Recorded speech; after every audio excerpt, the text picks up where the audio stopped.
야, 여기서 뭐 하는 거야? 헌병의 거친 목소리가 이른 아침 부대 정문에 울려 퍼졌습니다. 83살 김민준 할아버지는 삐걱거리는 손수레를 끌고 와 조심스럽게 정문 앞에 서 있었어요. 낡은 외투 주머니에서 구겨진 종이를 꺼내며 떨리는 목소리로 말했습니다. 손자 면회 왔습니다. 박서준이라고 하는데요. 면회? 어디 보자. 헌병이 건성으로 명단을 휙휙 뒤적이더니 코웃음을 쳤어요. 없는데요? 예약도 안 하고 오셨어요? 분명히 했는데 한 번만 더 확인해 주시면. 아이고, 진짜 할아버지. 여기가 동네 경로당인 줄 아세요? 그때 다른 간부가 다가오더니 민준 할아버지를 위아래로 훑어봤습니다. 흙먼지 묻은 작업복, 구멍난 운동화, 시커먼 손때가 묻은 장갑을 보고는 대놓고 인상을 찌푸렸어요. 어우, 냄새 좀 나네. 할아버지, 목욕은 언제 하셨어요? 주변에 있던 병사들이 킥킥거리며 웃기 시작했습니다. 민준 할아버지의 얼굴이 불타는 듯 붉어졌지만 꾹 참았어요. 죄송합니다. 그런데 정말 손자가, 아니, 진짜 답답하네. 명단에 없다니까요. 혹시 노숙자세요? 여기 복지관 아니에요. 민준 할아버지가 손수레에서 비닐봉지를 꺼냈습니다. 정성스럽게 싸온 감자와 김치통이 들어있었어요. 이것 좀 전해주세요.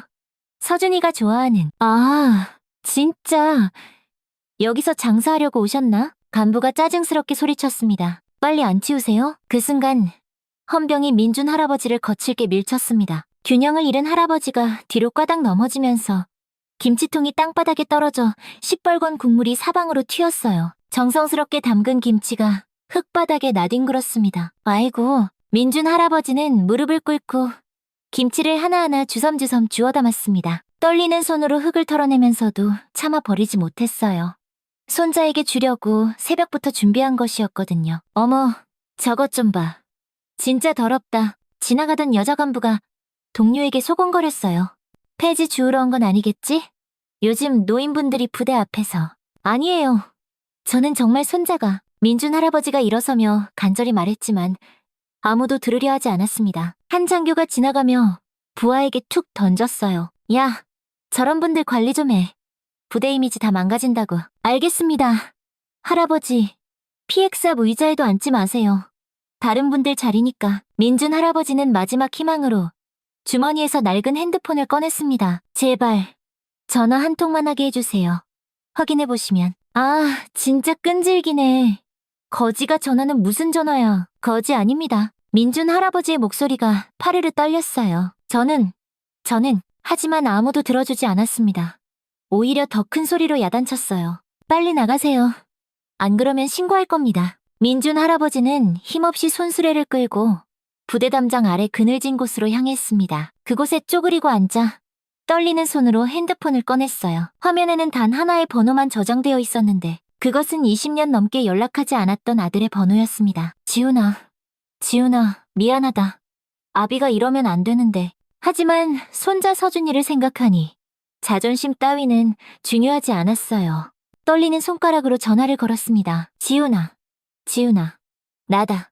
아비다. 이 충격적인 상황, 그는 어떻게 해결했을까요? 잠시 후 상상조차 못한 반전이 펼쳐집니다. 그 전에 구독과 좋아요 한번 눌러주시면 당신에게도 오늘 행운이 찾아올 거예요. 전화를 받은 박지훈 장군은 회의실에서 일어나 창밖을 바라보았습니다. 삼성 장군의 어깨에 달린 별이 빛에 반짝였지만 그의 표정은 어둡게 가라앉았어요. 20년 만에 들리는 아버지의 목소리에 가슴 한편이 쿵 하고 내려앉았습니다. 아버지, 지금 어디 계세요? 37사단 정문 앞이다. 서준이 면회 왔는데. 민준 할아버지의 목소리는 힘없이 떨리고 있었죠. 지훈은 깊게 한숨을 쉬었습니다. 서준. 그 이름을 들을 때마다 가슴이 아팠어요. 젊은 시절 사랑했던 여인 미영이와의 사이에서 태어난 아이였는데 출세를 위해 그들을 버리고 떠났던 자신이 죽도록 원망스러웠습니다. 미영이가 병으로 세상을 떠난 후 아버지 민준이 손자를 혼자서 키워왔다는 걸 알고 있었지만 차마 연락할 용기가 없었거든요. 20분만 기다려주세요. 제가 지금 갑니다. 지훈은 곧바로 헬기 출동을 지시했습니다. 부관이 깜짝 놀라며 물었어요. 장군님, 갑작스럽게 어디로 가십니까? 37사단이다. 아주 긴급한 사안이야. 헬기가 뜨자 지훈은 창밖을 내려다보며 생각에 잠겼습니다. 서준이가 자신의 친아들이라는 사실을 부대에서는 아무도 모르고 있었어요. 아버지 민준만이 손자로 알고 있었고 지훈도 그렇게 두고 싶었습니다. 하지만 지금 이 순간만큼은 달랐죠. 한편 부대 정문에서는 민준 할아버지가 여전히 기다리고 있었습니다. 지나가는 병사들이 수군거리는 소리가 들렸어요. 저 할아버지, 아까부터 계속 저기 계시네. 면회도 못하고 왜 안 가시지? 민준 할아버지는 그런 시선들을 애써 외면하며 꿋꿋이 자리를 지켰습니다. 손수레 옆에 쪼그리고 앉아 오직 서준이만 생각했어요. 어릴 때부터 말이 없던 아이였는데 군대 가서는 어떻게 지내고 있을까? 혹시 누가 괴롭히지는 않을까? 그런 걱정들이 머릿속을 어지럽게 맴돌았습니다. 20분 후 하늘을 찢는 듯한 헬기 소리가 들려왔습니다.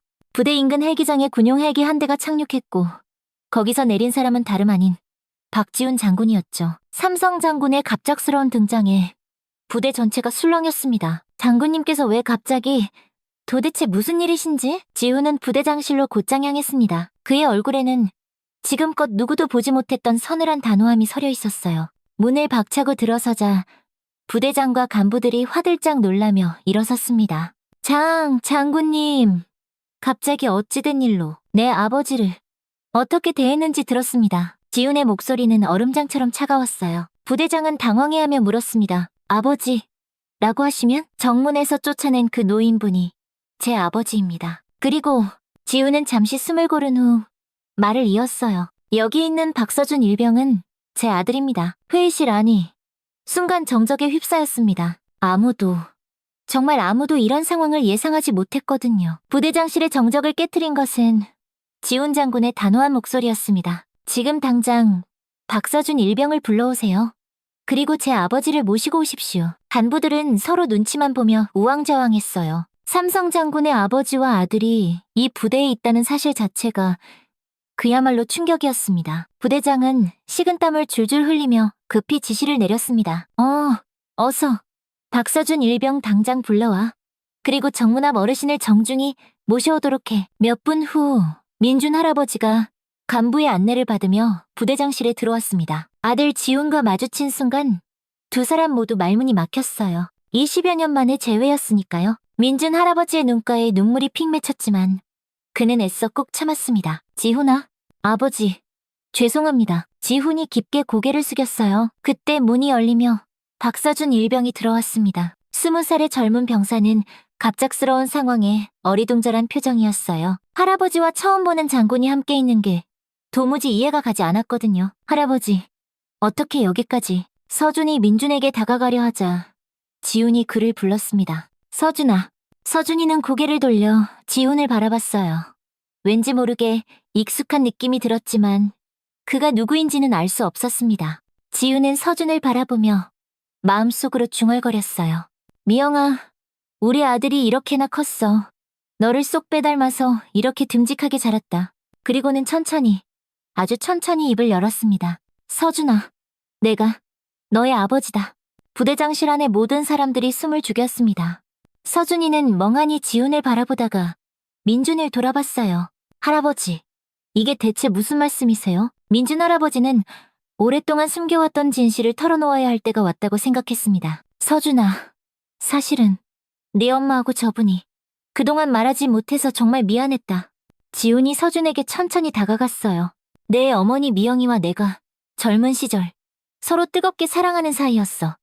하지만 내가 못나서 너희들을 버리고 떠났단다. 서준이의 눈이 믿을 수 없다는 듯 커졌습니다. 지금까지 자신을 키워준 사람이 친할아버지가 아니라 외할아버지였다는 것도, 눈앞에 장군이 한 번도 본 적 없는 친아버지라는 것 도저히 믿기지 않았어요. 지훈은 계속해서 말했습니다. 네, 어머니가 돌아가신 후 할아버지께서 너를 혼자 키우셨어. 내가 해야 할 모든 일을 할아버지가 대신해 주신 거란다. 서준이는 민준을 바라봤습니다. 그동안 자신을 위해 할아버지가 얼마나 많은 것을 희생하셨는지, 왜 항상 먹을 것이 부족했는지, 왜 다른 집 아이들처럼 용돈 한 번 제대로 받지 못했는지, 이제야 모든 것이 아프게 이해가 되었어요. 할아버지, 서준이의 목소리가 가늘게 떨렸습니다. 민준 할아버지는 서준이의 손을 따뜻하게 잡으며 말했어요. 서준아, 할아버지는 괜찮다. 네가 이렇게 잘 자라주는 게 할아버지한테는 세상 제일 큰 기쁨이었어. 지우는 두 사람을 바라보며 가슴이 미어졌습니다. 자신이 저버린 책임을 늙은 아버지가 대신 짊어지고 살아왔다는 게 너무나 죄송했어요. 그리고 이제야 아들을 제대로 안아줄 수 있게 되었다는 기쁨도 함께 느꼈습니다. 서준아, 이제라도 늦지 않았다면 아버지가 너한테 해주지 못했던 것들을. 그때 부대장이 조심스럽게 끼어들었어요. 장군님, 혹시 이 사실을 다른 사람들이 알게 된다면. 지훈의 표정이 순간 굳어졌습니다. 군에서는 사적인 감정이 개입되는 것을 극도로 꺼리거든요. 특히 이런 개인적인 사연이 알려지면 온갖 말들이 나올 수 있었습니다. 지훈의 우려는 현실이 되었습니다. 부대 내에서는 이미 소문이 삽시간에 퍼지기 시작했거든요. 삼성 장군이 갑자기 헬기를 타고 와서 웬 병사 하나를 부르더니 그 병사가 장군의 숨겨진 아들이라는 충격적인 이야기 말입니다. 야, 진짜야? 박서준이 장군 아들이라고? 헐, 대박.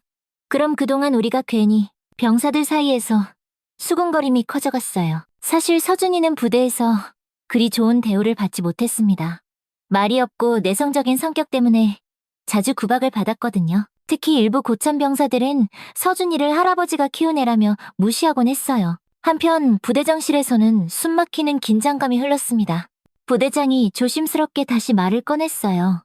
장군님, 이 일이 만약 위로 보고되면 보고해야 할 것은 보고하세요. 지훈의 목소리는 단호했습니다. 하지만 그 전에 확실히 해둘 게 있습니다. 지훈은 서준이를 바라보며 물었습니다. 서준아, 여기서 생활하는 게 어떠니? 힘든 일은 없고? 서준이는 잠깐 망설이다가 고개를 저었어요. 괜찮습니다. 하지만 민준 할아버지는 달랐습니다. 손자의 표정에서 무언가 숨기고 있다는 게 느껴졌거든요. 서준아, 할아버지한테는 솔직히 말해봐. 누가 괴롭히지 않았니? 서준이는 여전히 고개를 저었지만 민준 할아버지의 눈에는 서준이의 왼쪽 팔에 시퍼렇게 든 멍자국이 보였습니다. 물론 군대에서 훈련하다 보면 생길 수 있는 상처였지만 할아버지의 육감은 그게 아니라고 말하고 있었어요. 그때 부대장의 휴대폰이 요란하게 울렸습니다. 군단장에게서 온 전화였어요. 예, 군단장님. 네? 지금 당장 오신다고요? 부대장의 안색이 새파랗게 질렸습니다. 군단장이 직접 부대를 방문한다는 건 절대 보통 일이 아니었거든요. 지훈도 상황의 심각성을 깨달았어요. 아마도 누군가가 이미 상부에 보고했을 가능성이 높았습니다. 군에서는 이런 특별한 상황을 결코 그냥 넘어가지 않거든요. 아버지, 서준아, 일단 숙소로 가서 기다려주세요. 지훈이 말했어요. 지훈아, 너 괜찮겠니? 민준 할아버지가 걱정스럽게 물었습니다. 괜찮습니다. 제가 알아서 하겠습니다. 하지만 지훈의 마음은 편치 않았어요. 군단장은 평소에도 자신을 견제하려 했던 사람이었거든요. 이번 일을 빌미로 어떻게든 문제를 만들려 할 게 뻔했습니다. 1시간 후 군단장이 도착했습니다. 50대 후반의 엄격한 인상을 가진 그는 지훈을 보자마자 날카로운 시선을 보냈어요. 박 장군, 이게 대체 무슨 일인가? 보고 드릴 게 있습니다. 사적인 감정으로 부대 운영에 개입했다는 보고를 받았는데 지훈은 담담하게 대답했습니다. 제 가족이 부당한 대우를 받았다면 그건 마땅히 바로잡아야 할 일입니다. 가족? 군단장의 눈이 번뜩였어요. 그 병사가 자네 아들이라는 게 사실인가? 그렇습니다. 군단장은 고개를 저었습니다. 이런 식으로 군기강을 흔들 수는 없어. 당장 서울로 올라가서 해명하도록 하게. 그때였습니다. 부대 밖에서 시끄러운 소리가 들려왔어요. 누군가가 이 상황을 외부에 알렸고 기자들이 구름처럼 몰려온 것이었습니다. 삼성장군 긴급부대 방문, 숨겨진 아들, 전격 공개. 이미 인터넷에는 관련 기사가 실시간으로 올라가기 시작했어요. 부대 내부 누군가가 촬영한 동영상까지 유출된 상태였습니다. 지훈은 창밖을 내다보며 나지막이 중얼거렸어요. 이제 돌이킬 수 없겠군. 부대 정문 앞은 순식간에 아수라장이 되었습니다. 기자들과 방송국 차량들이 몰려들었고 카메라 플래시가 쉴 새 없이 터졌어요. 이런 아수라장 속에서 민준 할아버지는 조용히 부대 뒤편으로 나와 기자들 앞에 섰습니다. 저기요, 혹시 박서준 일병의 할아버님 되십니까? 장군님의 아버님이시죠? 한 말씀만 부탁드립니다. 기자들이 우르르 몰려들었지만 민준 할아버지는 놀랍도록 침착했어요. 80 넘은 나이에도 정신은 또렷했거든요. 네, 맞습니다. 제가 박서준 할애비고 박지훈 장군 애비입니다. 오늘 부대에서 무슨 일이 있었던 건가요? 민준 할아버지는 잠시 숨을 고른 후 담담하게 말했습니다. 손주 녀석 면회 왔는데 못 들어가게 합디다. 그래서 아들한테 전화했지요. 그런데 왜 면회를 거부당하셨나요? 글쎄요. 냄새 난다고 거지 같다고 그러더군요. 민준 할아버지의 목소리에는 억눌렀던 서러움이 짙게 배어 있었어요. 기자들이 술렁였습니다. 삼성 장군의 아버지를 거지 취급했다는 게 도저히 믿기지 않았거든요. 혹시 증거가 있으신가요? 민준 할아버지는 낡은 핸드폰을 꺼냈습니다. 여기 다 녹음되어 있어요. 그리고 그는 주머니에서 작은 녹음기를 하나 더 꺼냈어요. 사실 민준 할아버지는 오래전부터 서준이가 군대에서 당하는 일들을 남몰래 기록해왔습니다. 서준이가 집에 전화할 때마다 힘들어하는 모습을 보고 혹시 모를 상황에 대비해서 말이죠. 이 안에는 우리 서준이가 부대에서 어떤 일을 당했는지 다 들어있습니다. 한 기자가 눈을 동그랗게 뜨며 물었어요. 가혹행위를 당했다는 말씀이십니까? 들어보세요. 민준 할아버지가 녹음기를 틀자 서준이의 떨리는 목소리가 스피커를 통해 흘러나왔습니다. 할아버지, 저 오늘도 맞았어요. 선임이 제가 말대꾸했다고. 아니, 전 아무 말도 안 했는데. 또 정리정돈 검사에서 일부러 흠집내서 벌서게 하고 왜 저한테만 이러는지 모르겠어요. 기자들의 표정이 순식간에 심각해졌습니다. 녹음 내용은 계속 이어졌어요. 할아버지, 최상병이 또 제 물건 숨겼어요. 찾으라고 밤새 뒤지게 하고. 저 정말 힘들어요. 그 최상병 아버지가 높은 사람이라고 자꾸 그러던데. 아, 할아버지는 걱정하지 마세요. 저 참을 수 있어요. 민준 할아버지의 눈에서 주름진 뺨을 타고 눈물이 흘렀습니다. 이런 걸 혼자 다 참고 있었어요. 이 바보 같은 녀석이 저한테도 자세히 말 안 하고 기자들 사이에서 웅성거림이 터져나왔어요. 특히 최상병 아버지가 높은 사람이라는 부분에서 모두가 주목했습니다. 혹시 그 최상병이 누구인지 아십니까? 민준 할아버지가 고개를 저었을 때 뒤에서 누군가 말했어요. 최민식입니다. 군단장 조카입니다. 돌아보니 부대 내부 사정을 잘 아는 부사관 한 명이 익명을 조건으로 증언하고 있었어요. 최민식 상병은 군단장님 조카라는 걸 등에 업고 마음에 안 드는 후임들 괴롭히기로 아주 유명합니다. 특히 박서준 일병처럼 말이 없는 애들을 집중적으로. 기자들의 카메라가 일제히 그에게로 돌아갔습니다. 이제 이 사건은 단순한 가족 상봉 이야기가 아니라 군 내부의 권력형 가혹행위 사건으로 번지고 있었어요. 한편 부대 안에서는 군단장이 지훈에게 윽박지르고 있었습니다. 박 장군, 지금 밖에 기자들이 몰려들어서 난리가 났어. 당장 수습하지 못하면 전부 자네 책임이야. 지훈은 창밖을 내다보며 아버지가 기자들과 이야기하는 모습을 보았어요. 그 순간 가슴 속에서 뜨거운 것이 울컥 치밀어 올랐습니다. 자신이 지키지 못했던 가족을 80 넘은 아버지가 홀로 지켜내고 계셨거든요. 군단장님, 진실이 밝혀지는 게 나쁜 일입니까? 뭐라고? 제 아들이 부당한 일을 당했다면 그건 반드시 바로잡아야 할 일입니다. 설령 그 가해자가 누구든 그 배경이 누구든 상관없이 말입니다. 군단장의 얼굴이 시뻘게 달아올랐어요. 자신의 조카 이야기가 나온 걸 이미 알고 있었거든요. 군단장의 얼굴은 점점 더 굳어졌습니다. 밖에서 들려오는 기자들의 질문 소리와 아버지의 담담한 답변이 부대 안까지 생생하게 전해졌거든요. 특히 조카 최민식의 이름이 거론되는 순간 그의 눈빛이 싸늘하게 식었어요. 박 장군, 지금 상황이 어떤 건지 정말 알고 하는 소린가? 한낱 병사 하나 때문에 군 전체가 흔들리고 있어. 지우는 침착하게 대답했습니다. 군단장님, 잘못된 건 바로잡아야 합니다. 그것이야말로 진정한 군의 기강 아닙니까? 자네 개인적인 감정 때문에 조직 전체를 위험에 빠뜨릴 셈인가? 그때 부대장이 허둥지둥 뛰어들어왔어요. 군단장님, 국방부 차관님께서 전화를. 군단장이 전화를 받자 수화기 너머로 거친 목소리가 터져나왔습니다. 지금 당장 이 사태 수습 못하면 다 같이 책임져야 할 거야. 박지훈 장군, 즉시 서울로 올려보내고 언론에는 개인적인 가족 문제로 깔끔하게 정리해. 알겠습니다. 전화를 끄는 군단장이 지훈을 노려봤어요. 들었나? 지금 당장 서울로 올라가서 해명하도록 해. 그리고 앞으로 이 일에 절대 개입하지 마. 하지만 지훈의 생각은 달랐습니다. 지금까지 아버지와 아들에게 죄인으로 살아왔는데 또다시 도망칠 수는 없었어요. 죄송하지만 그럴 수 없습니다. 뭐라고? 제가 직접 기자들 앞에서 해명하겠습니다.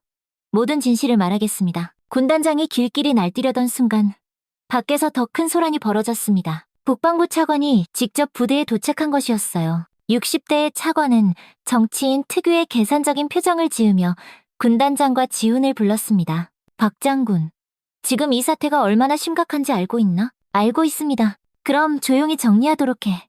개인적인 일로 나라 전체가 시끄러워지는 건 막아야지. 차관의 말을 듣던 지훈은 문득 깨달았습니다. 아, 이들은 진실보다는 조직의 체면과 자신들의 권력 유지에만 관심이 있구나. 차관님, 제가 한 가지만 묻겠습니다. 우리 군이 지켜야 할 가장 중요한 가치가 대체 뭐라고 생각하십니까? 갑자기 무슨, 당연히 국민을 지키는 것 아닌가? 그런데 군인의 가족도 제대로 지키지 못하면서 어떻게 국민을 지킨다고 할 수 있겠습니까? 차관과 군단장이 당황해하는 사이 지훈은 계속 말했어요. 제 아들은 권력자의 친척이라는 이유로 부대 내에서 지속적인 괴롭힘을 당했습니다. 제 아버지는 하나뿐인 손자 면회를 오셨다가 거짓 취급을 받으며 모욕을 당하셨고요. 이게 우리 군의 부끄러운 현실입니다. 박 장군, 지금 무슨 말을 하는 건가? 지훈은 결심했습니다. 더 이상 침묵할 수 없었어요. 저는 지금 바로 나가서 기자들에게 모든 것을 말하겠습니다. 제 아들 서준이가 당한 일들, 제 아버지가 받은 모욕, 그리고 이 모든 것을 덮으려는 당신들의 시도까지. 전부 다요. 그러면 자네 장군 생활은 그걸로 끝이야. 상관없습니다. 지훈의 목소리는 바위처럼 단단했어요. 저는 장군이기 이전에 한 사람의 아들이고 한 아이의 아버지입니다. 그 순간 문이 열리며 서준이가 들어왔습니다. 밖의 소란을 듣고 걱정이 되어 온 것이었어요. 아버지, 서준이가 지훈을 부르는 목소리가 희미하게 떨렸습니다. 지훈은 서준이를 끌어안으며 말했어요. 서준아, 아버지가 너무 늦었지. 이제라도 너를 지켜줄게. 더 이상 혼자 참지 마. 서준이의 눈에서 참았던 눈물이 왈칵 터져나왔습니다. 그동안 혼자 견뎌왔던 모든 서러움과 아픔이 한꺼번에 쏟아져 나오는 것 같았어요. 아버지, 저 정말 힘들었어요. 지훈은 서준이를 꼭 아는 채 차관과 군단장을 향해 말했습니다. 지금 나가서 기자회견을 열겠습니다. 진실을 숨기지 않고 모든 걸 남김없이 밝히겠습니다. 지훈은 서준이의 손을 잡고 부대 밖으로 나왔습니다. 기자들의 카메라 플래시가 일제히 터졌고 수십 개의 마이크가 그에게로 향했어요. 민준 할아버지도 손자와 아들 곁으로 다가왔습니다. 3대가 나란히 선 모습에 시끄럽던 기자들도 잠시 숨을 죽였어요. 기자회견을 하겠습니다. 지훈의 목소리는 더 이상 떨리지 않았어요. 장군님, 오늘 일에 대해 해명해 주십시오. 개인적인 감정으로 군에 개입했다는 비판에 대해서는 어떻게 생각하십니까? 지훈은 깊게 숨을 들이마시고 입을 열었습니다. 저는 오늘 한 명의 군인이 아니라 한 명의 아들로서 그리고 한 명의 아버지로서 이 자리에 섰습니다. 박서준 일병은 제 친아들이 맞습니다. 젊은 시절 제가 사랑했던 여인과의 사이에서 태어난 아이죠. 하지만 저는 출세를 위해 비겁하게 그들을 버리고 떠났습니다. 기자들 사이에서 놀라움의 웅성거림이 일었어요. 삼성 장군의 이런 솔직한 고백은 누구도 예상하지 못했거든요. 제 아버지께서는 20년이 넘는 세월 동안 혼자서 제 아들 서준이를 키워주셨습니다. 제가 져야 할 모든 책임을 대신 짊어져 주신 겁니다. 지훈은 아버지를 바라보며 말을 이었어요.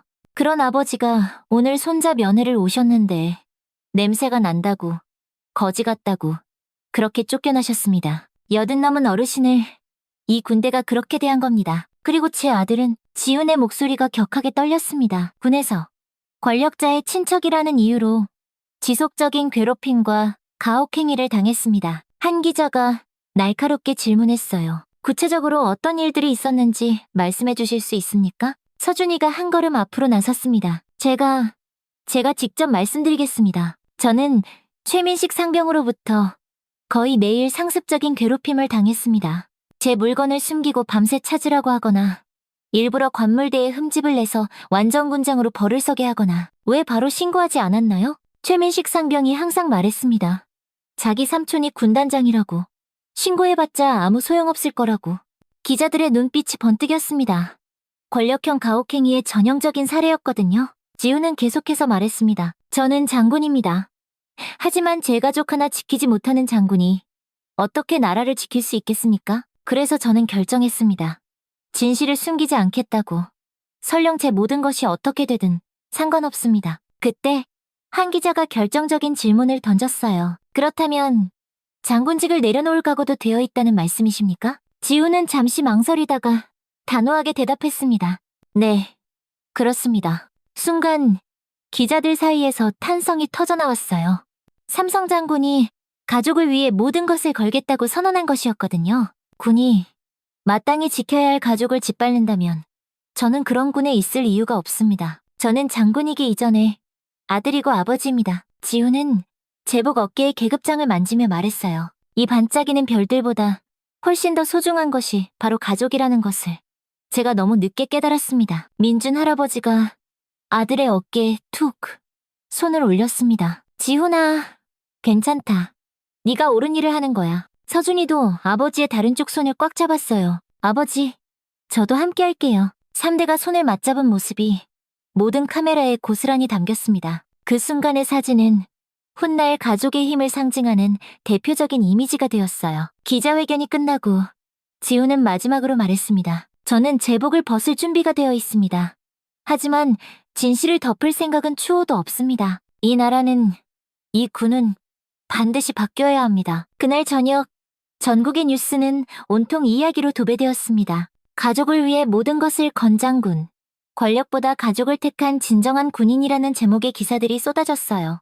지훈의 기자회견이 방송된 후 예상치 못한 일이 벌어졌습니다. 국민들의 반응이 그야말로 폭발적이었거든요. 인터넷 댓글창에는 응원의 메시지들이 파도처럼 밀려왔어요. 저런 분이 진짜 군인이다. 가족도 못 지키는 장군이 무슨 소용이냐. 당연한 결정이다. 권력에 굴복하지 않는 모습. 정말 멋있습니다. 여론이 완전히 뒤바뀌면서 국방부와 군단장은 오히려 곤란한 상황에 처했습니다. 국민들이 박지훈 장군을 지지하고 나섰기 때문입니다. 특히 민준 할아버지의 인터뷰 영상이 퍼져나가면서 아들을 만나러 온 아버지를 거지 취급한 군대라는 국민적 분노가 들불처럼 번져나갔어요. 사흘 후 국방부 차관과 군단장은 조용히 사퇴했습니다. 최민식 상병을 비롯한 가혹행위 관련자들은 모두 엄중한 징계 처분을 받았고 부대 내 악습과 괴롭힘 문화를 뿌리 뽑기 위한 특별 조치가 즉시 시행되었어요. 한 달 후 지우는 예상과 달리 전역하지 않았습니다.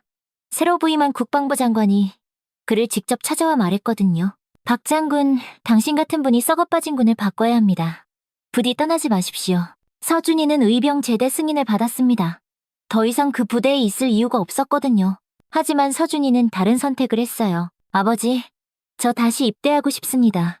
이번에는 올바른 군대에서 진짜 군인이 되고 싶습니다. 지우는 아들의 단단한 의지를 존중했습니다. 서준이는 몇 달 후 다른 부대에서 새롭게 군 생활을 시작했어요. 이번에는 아무도 그를 괴롭히지 않았습니다.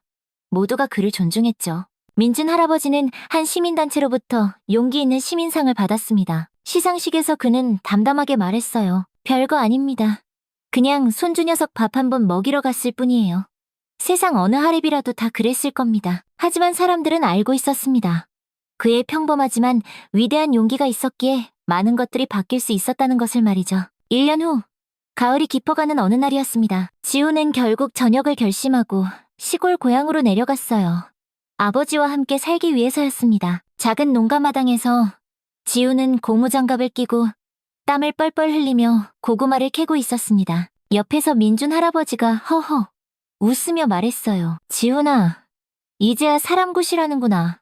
어릴 때는 고구마 하나 제대로 못 캐던 녀석이 아버지가 가르쳐주신 대로 하니까 잘 되네요. 그때 서준이가 휴가를 나와 집에 도착했습니다.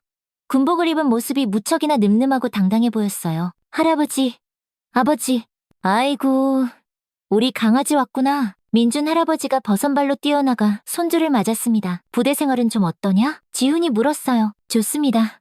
정말로 군인다운 생활을 배우고 있습니다. 그리고 서준이가 잠시 망설이더니 말했습니다. 제가 있는 부대에 아버지 이야기를 아는 사람들이 많습니다. 모두들 아버지를 존경한다고 하더라고요. 지훈은 뿌듯한 미소를 지었습니다. 자신이 선택한 길이 결코 틀리지 않았다는 확신이 들었어요. 저녁 식탁에 세 사람이 둘러앉았습니다. 민준 할아버지가 정성껏 차린 따뜻한 김이 모락모락 피어오르는 밥상이었어요. 참, 오랜만이구나. 우리 가족이 이렇게 다 같이 둘러앉아 밥 먹는 게. 민준 할아버지의 목소리에 깊은 감회가 묻어 있었습니다. 할아버지, 앞으로는 자주 올게요. 서준이가 말했어요. 그래, 지훈이도 이제 집에 있으니 참 좋구나. 늙음하게 걱정 하나 덜었다. 지우는 아버지와 아들을 번갈아 바라보며 생각했습니다. 어깨에 달았던 별 3개보다 훨씬 더 값지고 눈부신 것들이 바로 여기에 있다는 것을 말이죠. 아버지, 서준아. 이제부터가 우리 진짜 가족의 시작이야. 그 말에 3사람 모두 환하게 웃었습니다. 창밖으로는 따뜻한 저녁 노을이 집안을 포근하게 물들이고 있었어요. 오랜 시간 뿔뿔이 흩어져 아파했던 가족이 드디어 진짜 하나가 된 순간이었습니다. 민준 할아버지는 마지막으로 나지막이 중얼거렸어요. 그냥 폐지 줍는 노인네라니. 참 웃기는 소리들이지. 난 그냥 내 손주 보러 간 할아버지였을 뿐인데. 하지만 그의 그 평범하고도 위대한 할아버지의 마음이 결국 세상을 바꾼 것이었습니다. 오늘의 이야기는 여기까지입니다. 영상 끝까지 함께해주신 여러분, 진심으로 감사드리며 오늘도 여러분의 하루에 작은 따뜻함 하나가 전해졌기 바랍니다. 그 따뜻한 마음을 댓글로 함께 나누어 보는 건 어떨까요? 댓글로 서로의 마음을 나누며 더 따뜻한 세상을 함께 만들어갔으면 합니다. 감사합니다.